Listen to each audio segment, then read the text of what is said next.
इंदौर में वंदे मातरम गान को लेकर हुआ विवाद अब कानूनी मोड़ ले चुका है। एमजी रोड थाने में कांग्रेस की 2 महिला पार्षदों के खिलाफ एफआईआर दर्ज की गई है। वहीं अब महिला पार्षदों पर हुई एफआईआर को लेकर सियासत शुरू हो गई है।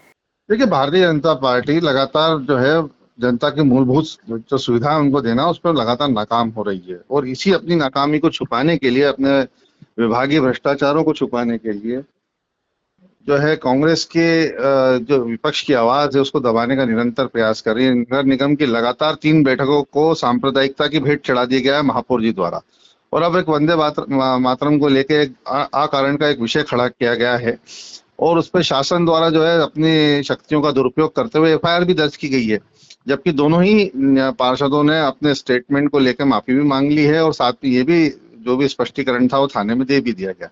लेकिन हम देख रहे हैं कि जिस तरह से भाजपा लोकतांत्रिक मूल्यों का लगातार जो है खनन करते हुए इस तरह के प्रयास जो है सत्ता का दुरुपयोग कर रही है, उसको लेकर हम लड़ाई लड़ेंगे।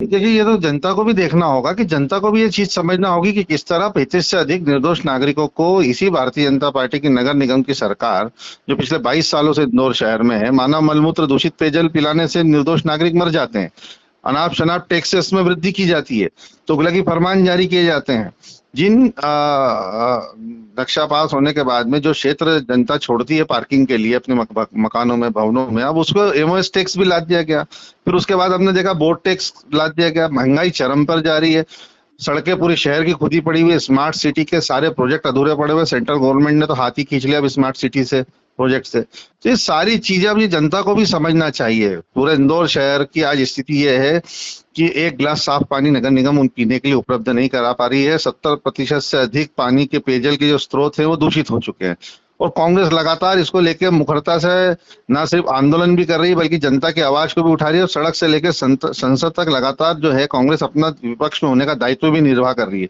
लेकिन जिस तरह से मैंने कहा कि भारतीय जनता पार्टी सत्ता सरकार का किस तरह दुरुपयोग कर रही है और विपक्ष की आवाज को लगातार दबाने का प्रयास कर रही है और इस तरह के झूठे प्रकरण दर्ज करके और एक जो दबाव की राजनीति बनाने का जो प्रयास भारतीय जनता पार्टी द्वारा किया जा रहा है, इसको आने वाले समय में जनता भी जवाब देगी। और मैं समझता हूँ इंदौर शहर की जनता से कांग्रेस पार्टी अपील करती है कि अब जो है जनता को भी मुखर होकर भारतीय जनता पार्टी के इस जन विरोधी शासन के खिलाफ आवाज उठाना चाहिए। देखिए, मुझे लगता है लोकतंत्र और संविधान में आदरणीय डॉक्टर राजेंद्र प्रसाद जी ने 1951 में ये बात कही थी कि हमें राष्ट्रगान और राष्ट्रगीत का सम्मान करना चाहिए और मुझे लगता है उसके बाद में सुप्रीम कोर्ट के भी निर्देशन थे।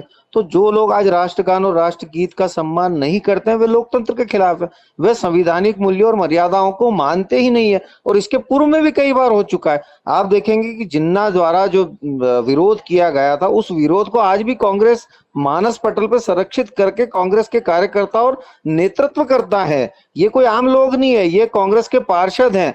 तो निश्चित रूप से जो संदेश जाएगा समाज के मध्य में, मुझे लगता है एक गलत संदेश देने का प्रयास किया जा रहा था और संविधान और लोकतंत्र में निहित जो अधिकार हैं उसके तहत ही शिकायत हुई है। मुझे लगता है जांच के पश्चात जो एफआईआर दर्ज हुई है उसके पश्चात भी न्याय संगत कार्रवाई के लिए आगे कोर्ट के दरवाजे खुले हैं। लेकिन जिन लोगों के मानसिक पटल पर तुष्टिकरण के बीज आज भी अंकुरित हो रहे हैं, निश्चित रूप से उनको सोचने की आवश्यकता है। एक तरफ शहर कांग्रेस अध्यक्ष कहते हैं, जिला कांग्रेस अध्यक्ष चिंटू चोकसे जो नेता प्रतिपक्ष की भूमिका में भी है कि ऐसे लोगों को आने की जरूरत नहीं, वहीं जीतू पटवारी जी प्रदेश अध्यक्ष के रूप में उनका समर्थन करते हैं। अजय चौड़िया जी वाले मामले में 24 घंटे में संज्ञान लेके निलंबित कर देते हैं, लेकिन जिस तरह से आज राष्ट्रगीत का असम्मान होता है उस पर जीतू पटवारी जी एक शब्द नहीं बोल पाते। और जीतू पटवारी जी इसके पूर्व में भी जब उनसे कहा गया था कि संविधान और राम, तो उन्होंने कहा कि नहीं मैं तो संविधान को मानूंगा। तो संविधान के अंतर्गत अगर किसी राष्ट्रीय एकता के गीत को तवज्जो देने की बात होती है तो कांग्रेस क्यों पीछे हट जाती है? तो मुझे लगता है कि जिस तरह का चरित्र है उसी तरह प्रतिष्ठित करा जाएगा। तुलसी जसी भवितव्यता तेसी मिली सहाय, आपई आई ताही पही ताही तहा ले जाई। नहीं, कांग्रेस को तो जनता जवाब दे रही है। आप बताइए, जीतू पटवारी जी 2 बार के विधायक होने के बाद स्वयं अपनी टेरिटरी हारे, उसके बाद में इंदौर से किसी भी विधायक को भी जिता नहीं पाए। लोकसभा सीट वर्षों से, दशकों से कांग्रेस कभी जीत नहीं पाई है। तो कांग्रेस का ये चरित्र है और जिस तरह के तुष्टिकरण की राजनीति करने का कांग्रेस कार्य करती है, आप देखेंगे आदरणीय राहुल गांधी जी के नेतृत्व में लगभग 95 से ज्यादा चुनाव हार चुके हैं।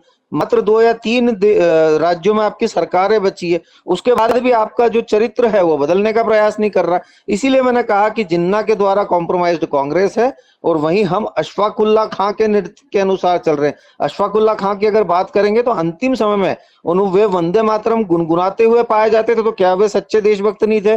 क्या वे सच्चे मुस्लिम नहीं थे? क्या वे सच्चे इस्लाम के जानकार नहीं थे? एक तरफ वो कौम है, वो लोग हैं जो राष्ट्रवाद की तरफ है, और एक तरफ वो लोग हैं जो कट्टरवाद की तरफ है। तो प्रदेश और देश की जनता इन कट्टरवादियों को बार बार अपने मत के अधिकार का प्रयोग करके प्रदर्शित करती आ रही है, पर ये लोग है कि उस तुष्टीकरण के बीच से बाहर निकलने का कार्य नहीं कर पा रहे हैं।